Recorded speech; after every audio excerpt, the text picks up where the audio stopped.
Guthrie's Auto Repair here. Today I'm working on a 2012 Ford Focus. The customer concern is that when the vehicle is shut off overnight and you come back out to start it, the vehicle does not start. You have to jump start it.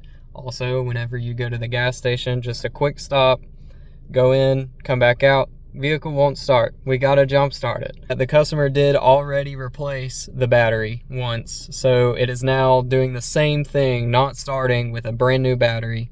I have a feeling already that we have a parasitic draw. Alright, just so you guys can kind of see what's going on here, this is my Power Probe draw monitor. What you do with this is you can plug this into the OBD port, power up. The Power Probe is actually monitoring the voltage that is on the battery currently and running through the entire system. Okay, this just got really interesting. So my Power Probe was hooked up in the DLC connector. Even with the battery plugged in, it's not reading the battery voltage. Why is that? That's weird. So I'm like, I unplugged it and I hooked in my scan tool, and my scan tool connector isn't even powering on. That's something's not right with this. I found a diagram here. Fuse 73 is for the data link connector. It's a 5 amp fuse. So what I'm doing here is I've got my Power Probe, gonna test for power at the fuse. Nothing. So we got power on one side. I'm reading 15 volts. The car's running right now. And then on the other side, I've got nothing. That means the fuse is blown.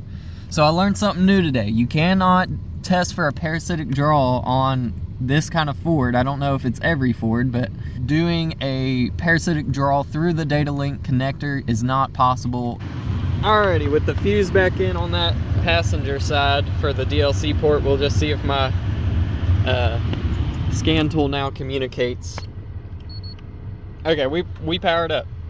I have a 1.5 amp draw, 1.6, and I've narrowed it down to these two wires that were having a difference in potential in millivolts on these two wires.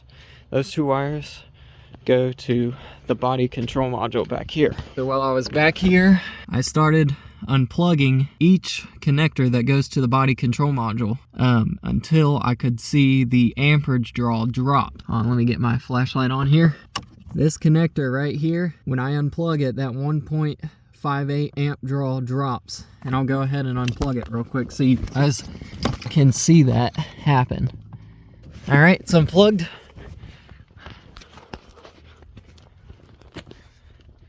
The draw's gone. So now I need to look at another wiring schematic and figure out what exactly does that connector power and what exactly is staying on. And it might possibly be an internal fault in that body control module. Okay, I'd come back out and we were at 10 milliamp draw. So I woke the car up, opened the door handle, shut the door back on the driver's side, and kind of woke everything back up and just trying to see it go through a sleep cycle again, and we'll see what's happening. I actually have the thermal imager on right now, and check out those two relays right there. Super hot right there. That gray one and that black one on the very bottom corner. Nothing else on this fuse block is lit up except those two relays. And then I actually wanted to show you the two wires that run to the BCM aren't lit up very much at all. Okay, it's been 15 minutes now, probably about 20. I'm not getting anything lighting up. So when I go back over to the BCM,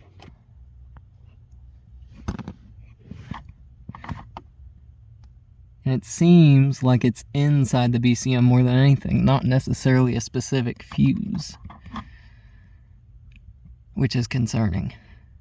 Alright guys, I don't want to waste any much more of your time, but after further research I found that the BCM, it is normal for it to stay on and pull amperage for a long period of time. So I was chasing something that was totally irrelevant, because after 37 minutes, the draw would drop to 10 milliamps. Alright, well, I put a new battery in it, and it's running. I've had it for probably 5 days now. Every day I'd go up, start it, let it run for a little bit, shut it off, let it sit overnight, come back out in the morning, crank it up, starts right up. Voltage at the battery is maintained around 12.6. Tested for a parasitic draw after putting the new battery in. There's no draw after about 37 minutes. I think my customer just bought a bad battery from the start. He brings it to me, I'm thinking, well, he's replaced the battery once already. Assuming that the battery's good, I think automatically, oh, there must be parasitic draw. There isn't one. It was just a bad battery. That's what I get for jumping to conclusions. First thing is, when I seen that there was 10 volts on the battery, I should have said, hey, let's just swap this battery out from the start and just then do a parasitic draw with a good battery. And I would have come to my conclusion a lot quicker. Change the battery, then retest.